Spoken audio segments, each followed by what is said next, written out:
मिच्छामि दुक्कड़म बोलती हूँ। आप सभी यहाँ उपस्थित हैं, शाम को भी उपस्थित रहेंगे और पूरी उम्मीद करती हूँ कि आप सभी मेरे को बाड़मेर में भी मिलेंगे, बाड़मेर में भी मेरे को दिखाई देंगे। मेरे को वहाँ पर मेरी गुरुवर्या श्री को लगना चाहिए कि उनका पूरा बीकानेर बाड़मेर आया हुआ है। एक छोटा ऊंट का बच्चा अपनी माँ को पूछता है, माँ हमारी आई लैशेज इतनी बड़ी क्यों हैं? तो माँ बोलती है कि बेटा हम रणभूमि के प्राणी हैं, इसीलिए हमारी आई लैशेज बड़ी है। फिर वो पूछता है कि माँ हमारे ऊपर इतना बड़ा खंड क्यों है? तो फिर माँ समझाती है कि बेटा हम रेगिस्तान में घूमते हैं, हमको हमेशा हमेशा खाना नहीं मिलता है, हम कुछ खाकर उसको स्टोर कर लेते हैं, इसीलिए हमारा खंड है। फिर वो पूछता है कि माँ हमारे तलवे, पैर के तलवे इतने सॉफ्ट क्यों हैं? फिर माँ उसको बोलती है कि बेटा हम रेगिस्तान में चलते हैं तो कंकर कांटे वो हमको ज़्यादा चुभे नहीं, इसीलिए हमारे तलवे सॉफ्ट है, हम इजीली रेत पर चल सकते हैं।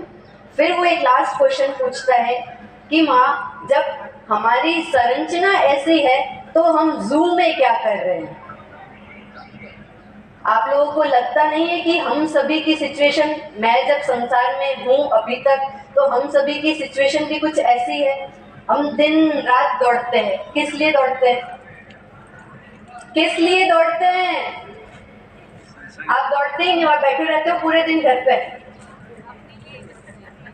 आप लोग कोई नहीं दौड़ते, किसके लिए दौड़ते हो?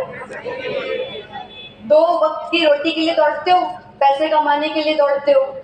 तो आप सब चुप क्यों? मतलब आप सब घर में बैठे ही रहते हो, आराम करते हो पूरा दिन। आप सब भी 2 वक्त की रोटी के लिए दिन भर दौड़ते हो।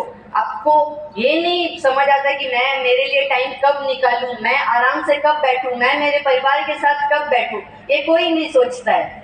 सिर्फ दौड़ते रहते हैं कि हाँ बस हमको पैसे कमाने हैं, पैसे कमाने हैं। यहाँ तक कि जब हम मंदिर में भी जाते हैं ना, तो बस जल्दी जल्दी 3 प्रदक्षिणा लगाई, टिक्की लगाई, घंटी बजाई, अगरबत्ती की और हम निकल जाते हैं। यही सिचुएशन है, मैं खुद देखती हूँ। किसी ने भी सोचा कि हम थोड़ी देर बैठे वहां पर आराम से पूजा करें? पूजा भी कैसे करते हैं? एक ही बार केसर लिया, फटाफट फटाफट 9 अंक की कर दी। क्या ऐसे पूजा होती है? क्या ऐसे पूजा होती है? तो चुप क्यों हो आप सभी? मतलब आप सभी ऐसे ही करते हो। तो जब आप सबको पता है कि पूजा ऐसे नहीं होती है, अलग अलग होती है, कि आप चरणों में कर रहे हो तो एक बार केसर लेना, घुटनों पर कर रहे हो तो एक बार केसर लेना, तो फिर आप सब क्यों करते हो आशातना? सबको सब कुछ पता है, फिर भी हम करते हैं आशातना। पूरी प्रतिमा पे केसर लगा देते हैं। एक बार भी सोचा कि वो पूरा केसर पूरे दिन ऐसे ही रहता है? जब आप लोगों को पता है कि पूजा 9 अंक की होती है, तो आप एक ही बार में कैसे 9 अंक की पूजा कर देते हो? सब जगह आशातना ही आशातना करते हो। खाली ये कि हाँ मंदिर जाना नियम है, कंपल्सरी है, घर में नहीं चलता है मंदिर जाए बिना, हमको मंदिर जाना है, पूजा करना है, क्योंकि हमको फिर पैसे कमाने दौड़ना है। वही चीज जब मुझे समझ आई कि यार मैं भी पहले पूजा नहीं करती थी, मेरा मन होता था तभी मैं मंदिर जाती थी। घर पे सब बोलते थे कि जाओ, दादी लोग तो हमेशा से बोलते थे कि मंदिर जाओ, पूजा करो पूजा करो। मैं एक ही चीज बोलती थी, मेरा मन ही नहीं है। अगर मैं बिना मन मंदिर जाऊंगी तो मैं सिर्फ आशातना करके आऊंगी। मेरा मन होगा तो मैं आराम से जाऊंगी, वहां बैठूंगी, भक्ति करूंगी, सब कुछ करूंगी। बिना मन मैं कभी मंदिर नहीं गई। इनफैक्ट जब से मैं 7 साल से मराठा लोग के साथ हूँ, उसमें भी स्टार्टिंग के 4 साल जब तक मेरा मन नहीं होता था, मैं पूजा करने नहीं जाती थी। अभी 3-3.5 साल से रेगुलर नियम था कि हाँ मंदिर जाना है। बीकानेर रहती हूँ तो आदिनाथ जी मंदिर जाती हूँ, बाहर जब बिहार में रहती हूँ तो जहाँ जहाँ पॉसिबल होता है सब जगह पूजा करने जाती हूँ, क्योंकि मुझे समझ आ गया कि मुझे पैसा नहीं कमाना है, मुझे सुख चाहिए। सुख चाहिए, मुझे पाप क्रियाएं नहीं करनी है, मुझे मेरे पुण्य कर्मों का बंध करना है इस मनुष्य जीवन में आकर।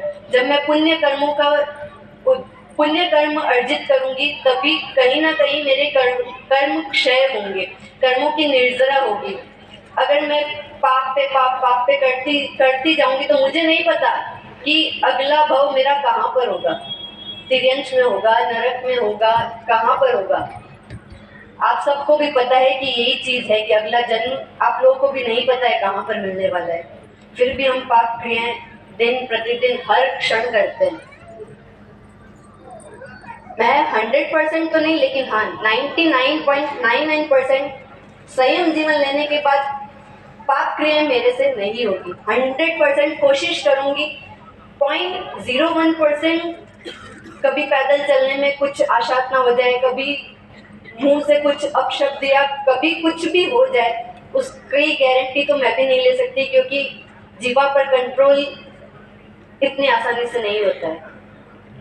पूरी कोशिश करूंगी कि मैं आशातनाओं से बचूं, मैं अपना संयम जीवन इतना उत्कृष्ट रूप से पालूं कि आप सबको जैसे आज कल्पलता श्रीजी मरसा, शीलांजना श्रीजी मरसा, दीपमाला जी मरसा, स्वर्णिधि जी मरसा, जो चारों बीकानेर के हैं, उन चारों का नाम जब आता है ना कि हाँ ये हमारे बीकानेर के हैं, प्रबंधना श्रीजी मरसा, छोटे वाले मरसा, नाम नहीं पता है, सुव्रता श्रीजी महाराज साहब, चितयशा श्रीजी महाराज साहब, ये तीनों भी बीकानेर के हैं, तो आप सबको ऐसा लगता है ना कि नहीं हमारे बीकानेर के महाराज आए हैं। 100% श्योरिटी देती हूँ, दीक्षा के बाद आप सबको मैं इतना प्राउड फील करवाऊंगी कि आप लोगों को कभी शर्म नहीं आएगी कि हाँ चित्रा हमारे बीकानेर की बेटी है। आप गर्व से बोलेंगे कि हाँ चित्रा हमारे बीकानेर की बेटी है। और मैं पूरी उम्मीद करती हूँ कि जैसे आज आप सब यहाँ पर है, चातुर्मास दरमियान मैं जहाँ पर भी रहूँगी आप सब ज़रूर आएंगे, जहाँ पर भी अनुकूलता रहेगी आप सब ज़रूर पधारेंगे। जब दीक्षा की बात की थी तो शुरू में तो कोई एग्री नहीं था, पापा ने हाँ कैसे कर दी वो नहीं पता। पापा से पहले मम्मी एग्री हुए थे, सिर्फ एक बार वो कल्पलता श्रीजी महाराज साहब के पास गए थे बाड़मेर, 2 दिन रुके थे। घर आने के बाद पूरा दिन कल्पा जी मरसा, पूरा दिन उनका माइंड कैसे डाइवर्ट हो गया मुझे नहीं पता। उन्होंने मेरे को बोला कि हाँ ठीक है तू ले ले दीक्षा। जो मेरे को पहले भेजने के लिए भी तैयार नहीं होते थे महाराज साहब के, 2 दिन सिर्फ उनके पास जाकर आए और उनका माइंड चेंज हो गया। फिर वो मेरे को बोलने लगे कि तू बात कर पापा से, तू बात कर घर वालों से, तू बात कर सबसे। मैंने कहा आप तो पहले एग्री नहीं थे, फिर कैसे एग्री हो गए। सिर्फ वो 2 दिन का प्रभाव था कि मम्मी का माइंड डाइवर्ट हो गया। मम्मी बहनें ये लोग कंटिन्यू पापा को फोर्स करती रही।